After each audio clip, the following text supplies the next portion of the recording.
Nous sommes en pleine méditation. Nous allons méditer et nous allons prier. C'est très important de prier, mais il faut prier sur la base de la parole de Dieu. Parce que une prière qui n'est pas basée sur la parole, c'est du mysticisme. Et ce qui doit nous différencier des païens, c'est que nous prions sur la base de la parole.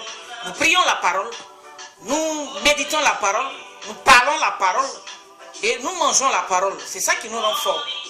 Donc nous allons méditer dans Galates, parce qu'il y a une très belle promesse pour nous que nous devons saisir dans la prière.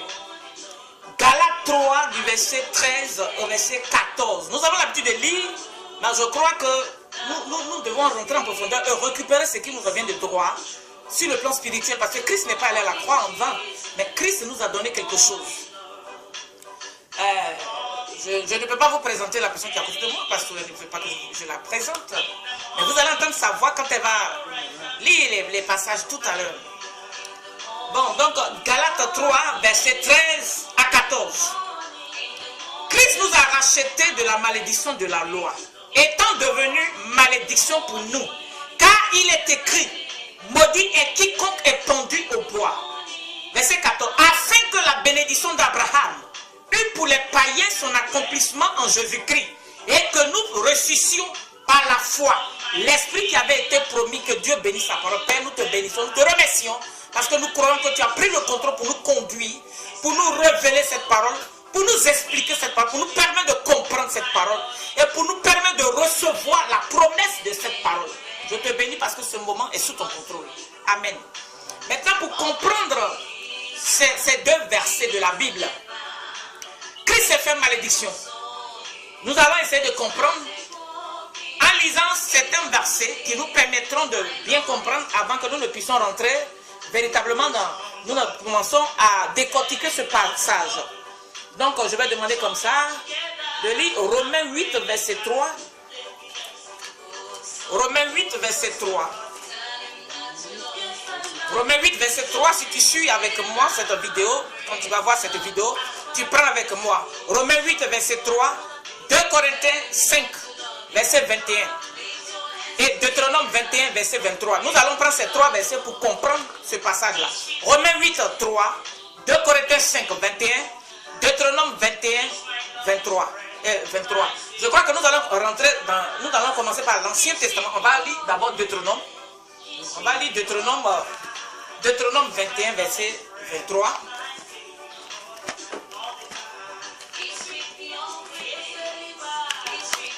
Deutéronome 21. La Bible déclare que le Nouveau Testament est l'accomplissement de l'Ancien. Et l'Ancien Testament, c'était l'ombre à venir des choses qui allaient s'accomplir dans le Nouveau Testament. Donc, nous avons toujours besoin de lire le Nouveau Testament, qui est une référence pour nous. Nous devons voir ce qui est dans le Nouveau Testament, parce que c'est sur la base du Nouveau Testament que les choses ont été faites. Donc, nous sommes dans le livre de Deutéronome 21, verset 23, qui dit ceci. Son cadavre ne passera point la nuit sur le bois. Mais nous allons commencer à partir du verset 22. Si l'on fait mourir un homme qui a commis un crime digne de mort, et que tu l'aies pendu à un bois, son cadavre ne passera point la nuit sur le bois, mais tu l'enterreras le jour même. Car celui qui est pendu est un objet de malédiction auprès de Dieu, et tu ne souilleras point le pays que l'Éternel ton Dieu te donne pour héritage. Je crois que nous essayons de comprendre un peu. Je vais essayer de diminuer un peu la musique. Voilà, nous essayons de comprendre un peu. Je vais relire le passage. Deutéronome 21,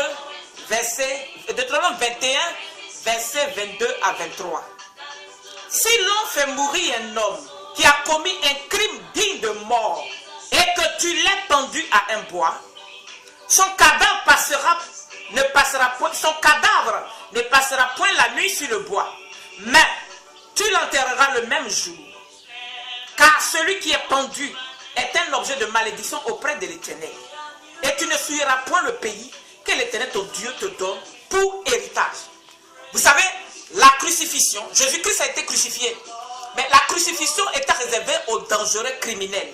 C'était réservé aux bandits. À ceux-là qui ne peuvent pas changer, on les a mis en prison, ils refusent de changer, on les a mis en garde, ils refusent de changer. Et pour dissuader tous les autres criminels, c'est pour cela que la croix, la crucifixion a été créée. Mais je veux qu'on comprenne que ce n'est pas Jésus-Christ, la croix n'est pas venue par Jésus. La croix existait bel et bien avant que Jésus-Christ ne vienne.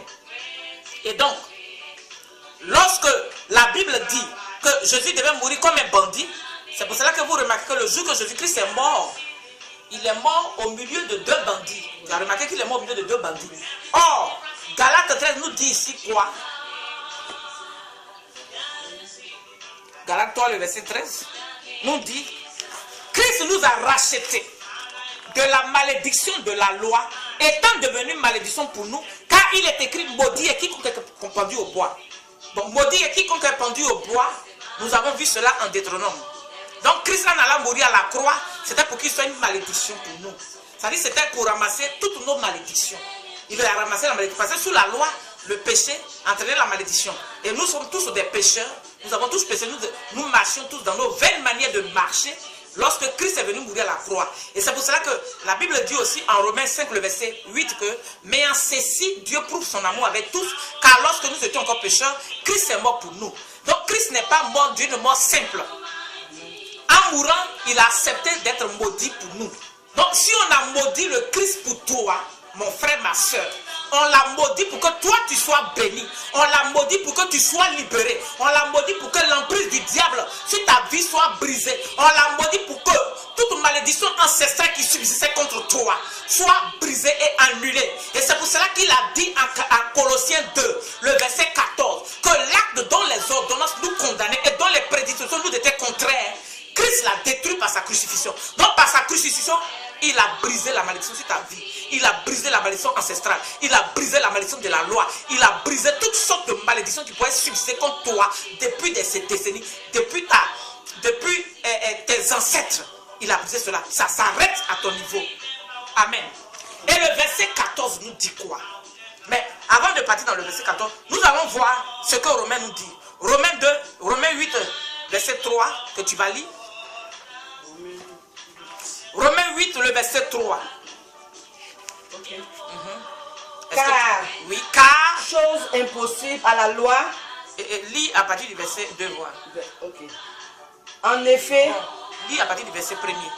Parce que c'est très intéressant au verset 1er. Romains 8, verset 1. Il n'y a donc maintenant aucune condamnation. Il n'y a donc maintenant aucune condamnation. Pour ceux qui sont en Jésus-Christ. Pour ceux qui sont en Jésus-Christ. En effet, la loi de l'esprit de vie en Jésus-Christ. La loi de l'esprit de vie. C'est-à-dire que la loi sous laquelle nous sommes, c'est la loi de l'esprit de vie. Et l'esprit de vie, c'est le Saint-Esprit. C'est l'esprit de Jésus. La loi de l'esprit de vie. Nous ne sommes plus sur la loi qui condamnait, mais nous sommes sous la loi de l'esprit de vie qui nous donne la vie, qui ne nous condamne pas, mais qui nous donne la vie parce que Christ a donné sa vie pour nous. Voilà, continue. La loi de l'esprit de vie en Jésus-Christ m'a affranchi de la loi du péché et de la mort. La loi de l'esprit de vie en Jésus-Christ t'a affranchi, m'a affranchi, nous a affranchi de la loi du péché. Quelle merveilleuse nouvelle. C'est tellement glorieux. Alléluia. C'est la loi de l'esprit de vie en Jésus-Christ nous a affranchi, toi et moi. Tu n'es plus condamné, mon frère, ma soeur. Tu n'es pas condamné. Tu es libéré par la loi de l'esprit de vie en Christ. Le verset 2. Car chose impossible. Car chose impossible à la loi. Cette chose-là était impossible à la loi. C'est pour cela qu'il a jugé bon d'envoyer Jésus-Christ à la croix pour que nous soyons libérés. Sous la loi, c'était impossible. Oui. Parce que la chair la rendait sans force. Parce que la chair, notre chair, la rendait sans force. Dieu a condamné le péché dans la chair. Dieu a condamné le péché dans la chair. En envoyant à cause du péché son propre fils. Donc Dieu a condamné le péché dans la chair. Et c'est pour cela que Jésus-Christ devait venir sur la terre, marcher comme un homme. Il est né par le canal d'une femme pour qu'on puisse l'appeler fils, pour qu'on puisse l'appeler homme, pour qu'il puisse aussi être chair. Et c'est parce qu'il était chair qu'il a senti le besoin de manger, il a senti le besoin de dormir, il a eu envie de se reposer, et souvent, et il a eu aussi faim. Et à cause de ce qu'il était cher, il fallait qu'il soit tenté. Et il a été tenté dans le désert. Et la Bible dit quoi? La Bible dit que le diable s'est éloigné pour chercher un moment favorable. Et ce moment favorable, le diable l'a eu. Il a eu ce moment favorable lorsque Christ était dans le jardin de Gethsémani. Parce que Christ qui est venu pour mourir à la croix pour nous, la mission pour laquelle il était venu, c'était pour mourir. Et dans le jardin de Gethsémani, qu'est-ce qu'il va faire? Il va dire à Dieu, si cette coupe peut s'éloigner de moi. Là, c'était ce moment favorable du diable. Mais, gloire à Dieu, alléluia, il s'est vite ressaisi et il a dit, mais toutefois, que ta volonté soit faite. Donc c'est pour dire que Christ, dans sa condition humaine, il a eu aussi des moments de faiblesse. Sauf qu'il n'a pas succombé. Il a été tenté, mais il n'a pas succombé à la tentation. C'est succomber à la tentation qui est un péché. On peut être tenté, Christ a été tenté, nous pouvons être tentés, mais ne succombons pas à la tentation. Voilà.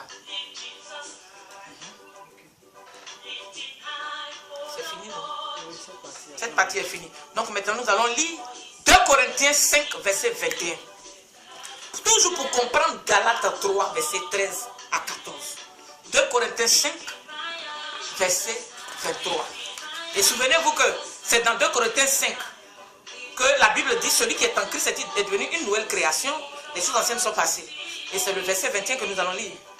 2 Corinthiens 5, verset 21. Ok, je lis la parole. Celui qui n'a point connu le péché. Celui qui n'a point connu le péché. Il a fait devenir péché. Il a fait devenir péché pour nous. Afin que nous devenions en lui justice de Dieu. Afin que nous devenions en lui justice de Dieu. Mon frère, ma soeur, tu n'es plus condamné. Tu es justice de Dieu. Voilà l'un de tes noms. Ton nouveau nom là, tu es justice de Dieu. C'est-à-dire justifié par Christ, par le sang glorieux de Christ. Tu as été justifié. Tu n'as plus besoin de faire pitié. Tu n'as plus besoin de pleurer. Parce que Christ t'a justifié. Par sa mort expiatoire, par son sacrifice expiatoire, tu as été justifié. Maintenant, revenons à la promesse. Quelle est cette glorieuse promesse que le Seigneur nous a faite? Il nous a fait une belle promesse. Je vais relire le Galates 3, verset 13. Il dit, Christ nous a rachetés de la malédiction de la loi, étant devenu malédiction pour nous, car il est écrit, maudit est quiconque est pendu au poids. Il a été maudit. Il a été maudit pourquoi? Pour que tu sois béni. Condamné pour que tu sois libéré. Rejeté pour que tu sois accepté partout où tu vas partir. Renié pour que tu sois acclamé. Il a renoncé à sa gloire céleste. Il a été humilié pour que toi tu sois honoré, pour que tu sois glorifié. Christ a fait tout cela pour toi. Et la Bible déclare que du riche qu'il était, il s'est fait pauvre. Christ ne s'est pas fait pauvre pour que tu sois pauvre. Il s'est fait pauvre pour que tu sois riche. C'est pour cela que j'ai l'habitude de dire aux gens, laissons le Saint-Esprit s'humaniser en nous. Il a pris notre humanité pour nous donner sa divinité. Et Dieu ne meurt pas. Dieu ne tombe pas malade. Dieu ne peut pas souffrir. Dieu ne peut pas se fatiguer. Et si vous laissez le Saint-Esprit s'humaniser en vous, vous verrez que vous ne serez jamais fatigué. Vous allez foncer, vous allez vous lever et réclamer ce qui vous est réservé par le Christ. Et le verset 14 dit, afin que la bénédiction d'Abraham, nous savons tous comment Abraham a été béni. Et nous savons qu'Abraham est le père de la foi. Afin que la bénédiction d'Abraham, c'est-à-dire Christ là, il s'est fait pécher. Il s'est fait malédiction. Il a été maudit pour que toi, la malédiction qui était sur ta vie soit brisée. Et afin que la bénédiction d'Abraham eût été pour les païens. Nous étions des païens. Mais c'est par Christ que nous sommes devenus des fils d'Abraham. Eût été pour les païens. Afin que la bénédiction d'Abraham eût pour les païens son accomplissement en Jésus-Christ. Toi et moi, nous étions païens. Mais en Jésus-Christ, la bénédiction d'Abraham doit avoir son accomplissement. La bénédiction d'Abraham s'accomplit dans ta vie, s'accomplit dans ma vie. Et que nous réussissions par la foi l'esprit qui avait été promis. Et ici, l'esprit est mis avec E majuscule. C'est-à-dire que Christ est mort à la croix, non seulement pour que nous puissions recevoir la bénédiction d'Abraham, mais deuxièmement, pour que nous puissions recevoir l'esprit qui avait été promis. Par rapport à l'esprit, laissez-moi vous dire quelque chose. Lorsque l'esprit est en toi, la Bible dit quoi? Que Dieu a envoyé dans notre vie l'esprit de son Fils, lequel crie à nous, Abba Père. Nous appelons Dieu Papa, parce que l'esprit de son Fils est en nous. Et donc, si nous sommes des fils de Dieu, nous sommes bénis, nous sommes régénérés, nous sommes restaurés, nous sommes riches de toutes les richesses d'Abraham. C'est ce que Dieu a dit. Maintenant, qu'est-ce qui se passe? Il y a quelque chose que tu dois faire. Parce que pour que tu puisses hériter d'Abraham, il faut que tu sois pleinement fils d'Abraham, fille d'Abraham. Tu as été greffé. Nous avons été greffés à la lignée d'Abraham par la puissance de notre foi. Donc ne néglige pas ta foi. Donc si tu as été greffé maintenant à la lignée d'Abraham, cela veut dire quoi? Il y a quelque chose à faire. Or, sur le plan, nous sommes liés à Abraham sur le plan spirituel. Donc sur le plan spirituel, nous avons besoin de briser certaines choses sur notre vie. Sur le plan spirituel, tu dois briser sur ta vie l'influence ancestrale, l'influence maléfique de ton village, l'influence maléfique de tes parents. Tu dois briser cela sur ta vie. Mais cela ne veut pas dire que tu dois les haïr. Tu les aimes. Mais leur influence spirituelle négative, parce que nos aïeux ont adoré des choses. Nos aïeux ont adoré des rivets, ils ont adoré n'importe quoi. Et ça peut créer des problèmes aux gens. Alléluia. Mais je voudrais vous montrer un passage que j'ai découvert dans la Bible, dans le livre d'Hébreux. Dans le livre d'Hébreux, il y a quelque chose d'intéressant. Parce que nous avons l'habitude de dire que bon, c'est vrai. Parce que si je prends ce verset-là, que celui qui est en Christ, il n'y a plus de condamnation pour lui, c'est vrai. Mais regardez que la Bible est très complexe. La Bible est très complexe. Si on dit il n'y a plus de condamnation, mais quand nous prenons le livre d'Hébreux,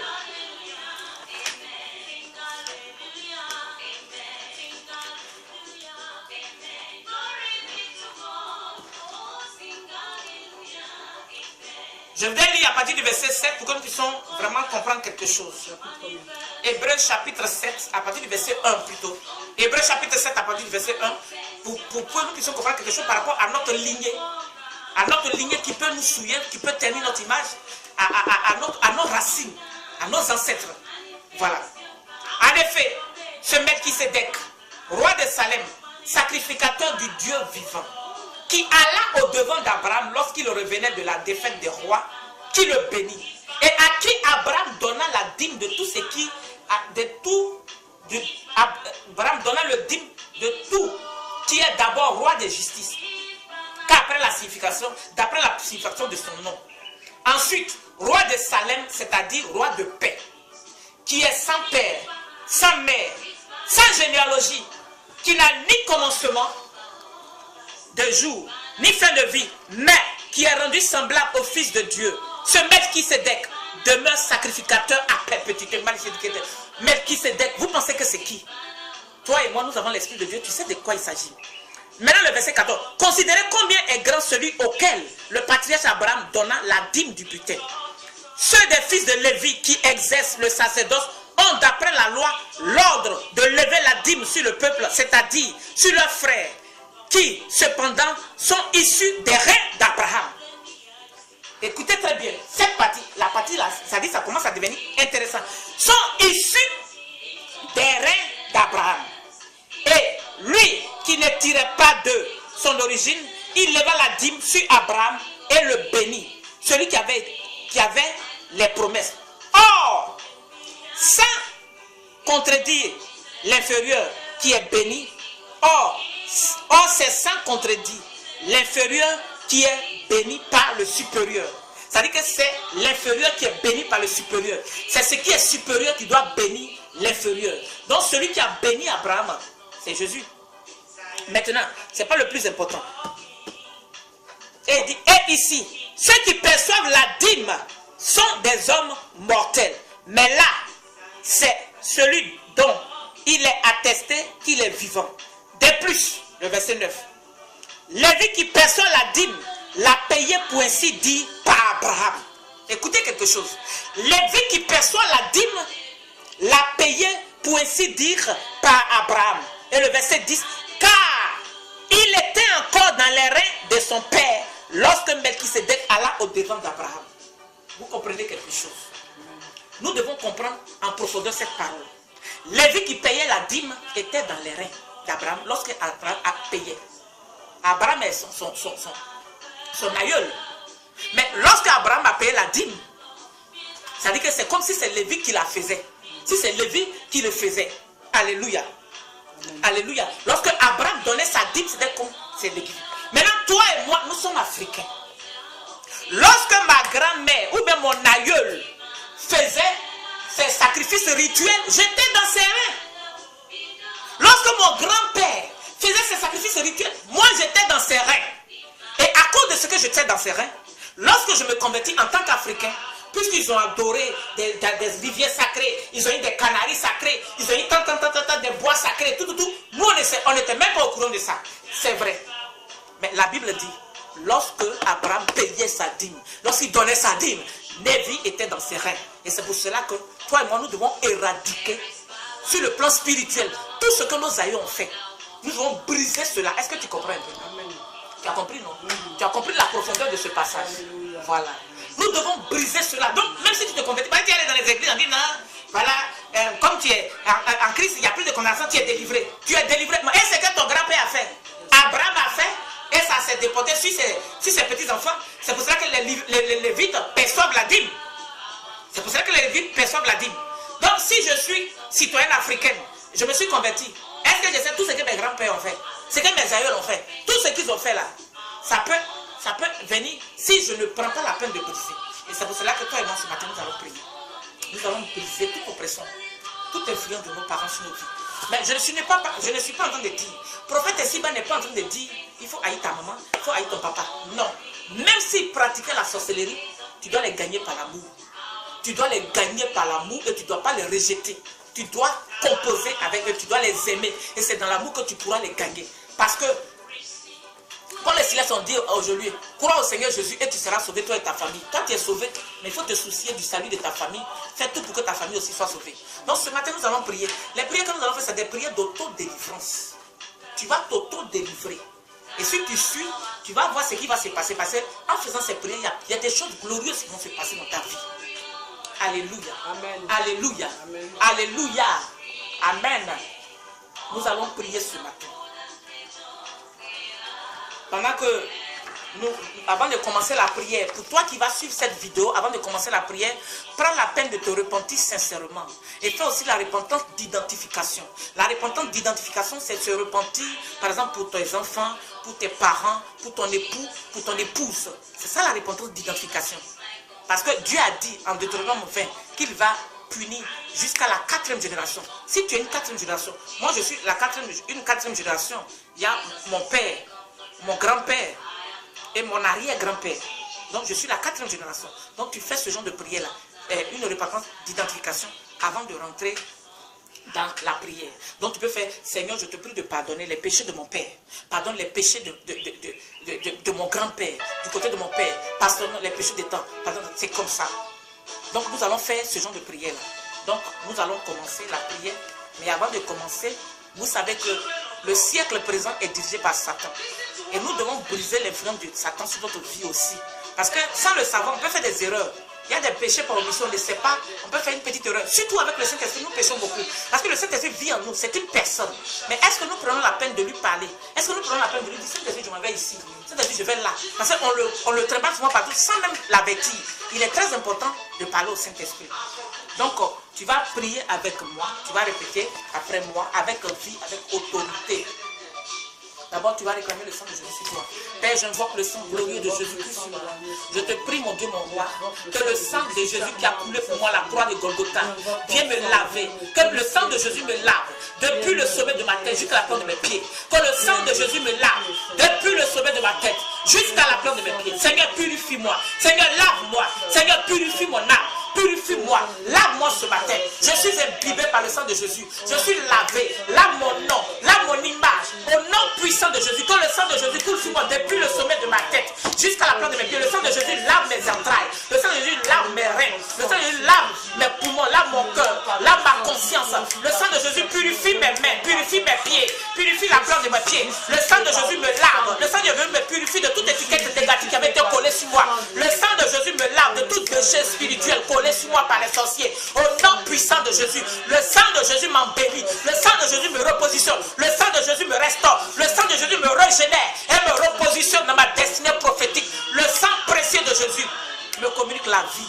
Alléluia. Nous avons prié et nous sommes exaucés au nom puissant de Jésus. Tu vas répéter après moi. Je renonce à Satan et à ses pratiques au nom de Jésus. Je renonce à Satan et à ses pratiques au nom de Jésus. Je renonce à tout esprit impur au nom de Jésus. Je renonce à tout esprit impur au nom de Jésus. Je renonce à toute pratique satanique au nom de Jésus. Je renonce à tout Je renonce à toute pratique satanique au nom de Jésus. Au nom de Jésus. Je brise toute influence démoniaque sur ma vie. Au nom de Jésus. Je brise l'influence. Je brise l'influence de Satan sur ma vie. Et je me libère de sa captivité. Au nom de Jésus. Je me libère de ses filets. Au nom de Jésus. Je me libère. Je me libère de ses prisons. Au nom puissant de Jésus. Au nom puissant de Jésus. Au nom puissant de Jésus. Au nom puissant de Jésus.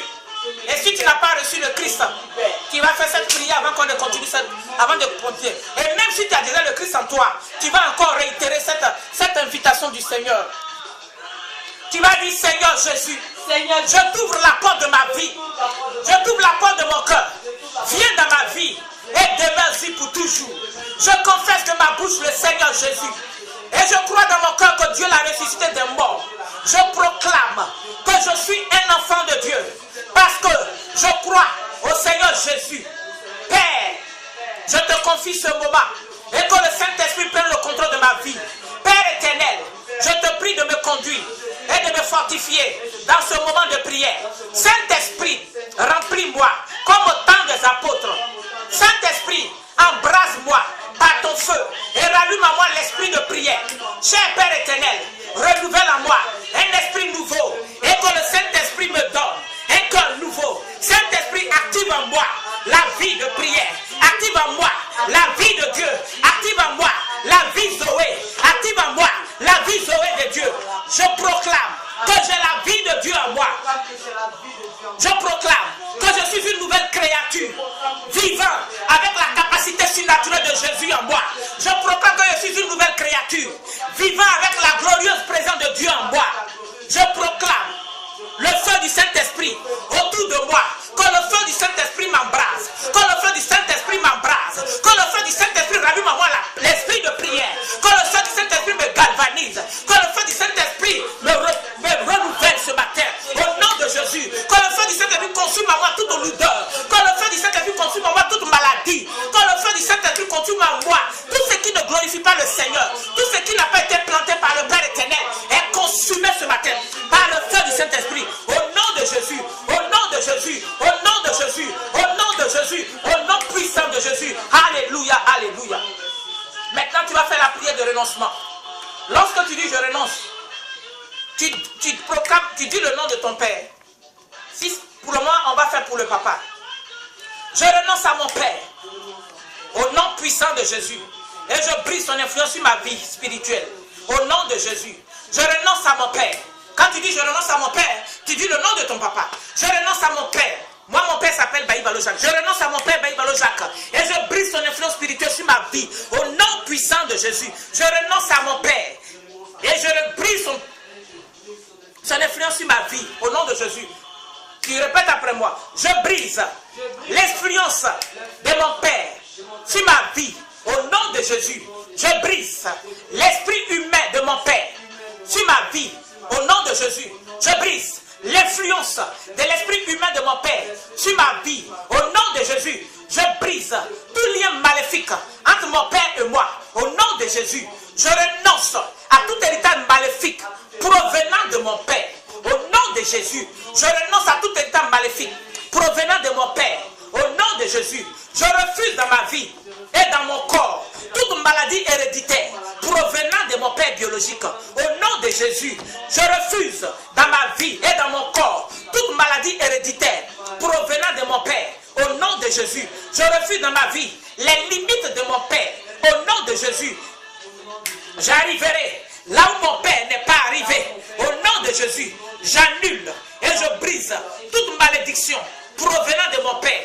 Au nom de Jésus, au nom de Jésus, je sors de la captivité de mon père.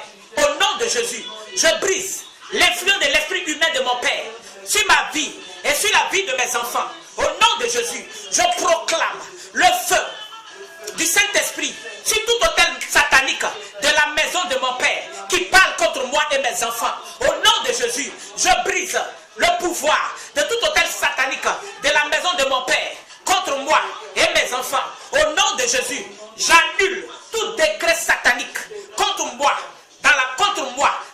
de la maison de mon père. Au nom de Jésus, j'annule tout décret Jésus, je renonce à la famille de mon père.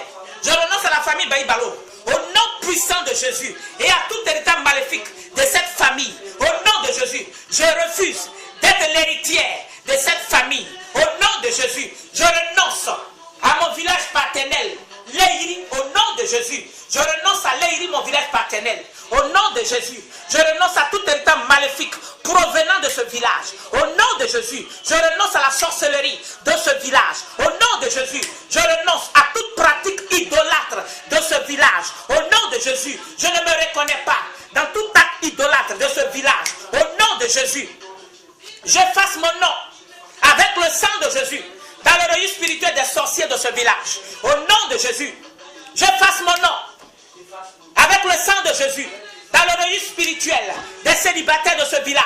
Au nom de Jésus, j'efface mon nom avec le sang de Jésus dans le registre spirituel des pauvres de ce village. Au nom de Jésus, je proclame que selon Colossiens 2, verset 14, tout acte en rapport avec ce village, dont les ordonnances me condamnaient et dont les prédispositions m'étaient contraires, Jésus l'a détruit par sa crucifixion. Je proclame, selon Colossiens 2, 14, que les actes de mon village, dont les ordonnances me condamnaient, les actes de mes parents, de mes aïeux, dont les ordonnances me condamnaient et dont les prédispositions m'étaient contraires, Jésus l'a détruit par sa crucifixion. Mes propres actes, dont les ordonnances me condamnaient, mes péchés, dont les ordonnances me condamnaient, mes iniquités, dont les ordonnances me condamnaient et dont les prédispositions m'étaient contraires, je proclame que Jésus les a détruits. Jésus les a détruits. Jésus les a détruits par sa crucifixion. Jésus les a effacés par sa crucifixion. Je proclame qu'aucune malédiction provenant de mon village ne peut m'atteindre. Je foudroie avec le feu du Saint-Esprit l'homme fort de ce village et je me libère de sa captivité. Au nom de Jésus, je casse toutes les prisons sataniques de ce village. Au nom de Jésus, j'ordonne à la terre de mon village paternel de s'ouvrir et de vomir toutes mes bénédictions enfouies en elle. Au nom de Jésus, j'ordonne à la terre de mon village paternel d'avaler tous ceux qui en veulent à ma vie et à celle de mes enfants. Au nom de Jésus, je sors de mon village paternel. Au nom puissant de Jésus, je sors spirituellement de mon village paternel. Au nom de Jésus, je sors spirituellement de mon village paternel. Au nom de Jésus, je sors spirituellement de ma famille paternelle. Au nom de Jésus, je sors spirituellement. Au nom puissant de Jésus-Christ de Nazareth. J'espère que tu as fait cette prière avec vie. J'espère que tu as fait cette prière avec vie. Alléluia. Tu vas faire la même prière du côté de ta maman. Tu vas faire la même prière du côté de la maman. Mais au niveau de la maman, il faut aussi briser le cordon ombilical spirituel. Tu fais la même prière que nous venons de faire et tu vas briser le cordon ombilical. Tu vas couper le cordon ombilical. Et tu vas proclamer des bénédictions sur ta vie. Tu vas proclamer des bénédictions sur sa vie. En fait, j'avais fait ce document, je l'avais fait, cette prière de renoncement. J'avais commencé à faire pour les enfants. Parce que je remarquais que les francs-maçons et les Illuminati influençaient les dessins animés pour envoûter les enfants. Et donc j'avais commencé à écrire ces prières-là. Et tous ceux qui me rendaient visite, quand ils regardaient, ils disaient, mais maman, ça c'est pas pour les enfants, maman donne-nous ça. Et Dieu m'a inspiré, je continue, mais aujourd'hui c'est devenu un gros livre. Ça c'est juste la partie renoncement. Donc il faut continuer de renoncer. Et même dans les renoncements, il faut renoncer à ton ex. Parce qu'il y a des ex que tu as connus, qui influencent, qui continuent d'influencer ta vie. Il y a des personnes que tu as connues qui continuent d'influencer négativement ta vie. Donc il faut faire toutes ces prières-là. Et il faut souvent faire ce genre de prières la nuit. Bon, tout le monde dort, tu te lèves, tu vas faire ces prières, tu verras ce qui va se passer. Parce que lorsque nous sommes souvent liés dans nos villages, tu vas remarquer que quand tu rêves, tu te retrouves dans le lieu où tu as fait ces prières. Ou bien tu te retrouves, pour ceux qui connaissent le village, tu vas te retrouver au village. Quand tu rêves, tu te retrouves au village. Pour ceux qui n'ont pas connu le village, quand tu rêves, tu te retrouves dans la cour de ton papa. Tu te retrouves chez ton papa. Lorsque Joseph a rêvé, il s'est retrouvé gouverneur quelque part. Donc je proclame que tu rêves, que tes rêves soient glorieux et que désormais Dieu te donne des songes glorieux. Dieu te donne des songes qui te montrent ta destinée prophétique. Lorsque tu vas faire ces prières, tu vas voir quelque chose. Quand on a fait ces prières, Il y a une de mes filles spirituelles, une jeune fille métisse. Elle avait des songes bizarres. Et quand on a fini de faire la prière, le premier songe qu'elle a eu, elle est venue, elle dit, maman, j'ai rêvé, j'ai vu le président de la République et j'ai vu aussi, j'étais avec Obama. Je lui ai dit, c'est une élévation, c'est une bénédiction et que Dieu va te bénir. Et après ça, ses papiers pour aller en Italie sont sortis rapidement. Actuellement, elle est en Italie. Donc c'est pour vous dire qu'il est important de faire ce genre de prière. En tant qu'Africain, il faut faire des prières. Ne vous laissez pas intimider par des pasteurs qui disent non, on ne doit plus faire des délivrances. Jésus-Christ dit, chasser les démons. Il a dit qu'on doit guérir les malades, qu'on doit chasser les démons. S'il dit de chasser, ça veut dire que les démons peuvent influencer. Les démons peuvent influencer même un chrétien. Le démon peut même habiter quelqu'un même qui va à l'église. Donc il faut proclamer. Il faut proclamer et tu seras béni. Que le Tout-Puissant vous bénisse. Et nous allons faire plusieurs autres proclamations que nous allons mettre sur le net pour aider vraiment tous nos frères et sœurs qui traversent des moments difficiles. Pour contacter le prophète Epsiba que je suis, vous pouvez appeler au plus 225 08 21 60 62. Plus 225 08 21 60 62. Pour tous ceux qui ont des problèmes de délivrance, vous pouvez me contacter à ce numéro, vous pouvez envoyer des SMS, vous pouvez vous présenter. Parce que quand vous avez des SMS, signez-les, mettez votre nom. Que le Tout-Puissant vous bénisse. Et je proclame que tu sois délivré, tu sois restauré, pour que la bénédiction d'Abraham soit ton partage. Christ a été fait malédiction pour que tu sois béni. Et pour que la bénédiction d'Abraham ait son accomplissement, je proclame que la bénédiction d'Abraham s'accomplit dans ta vie. Sois élevé comme Abraham, sois riche comme Abraham, et sois un homme de foi, une femme de foi, comme Abraham notre père.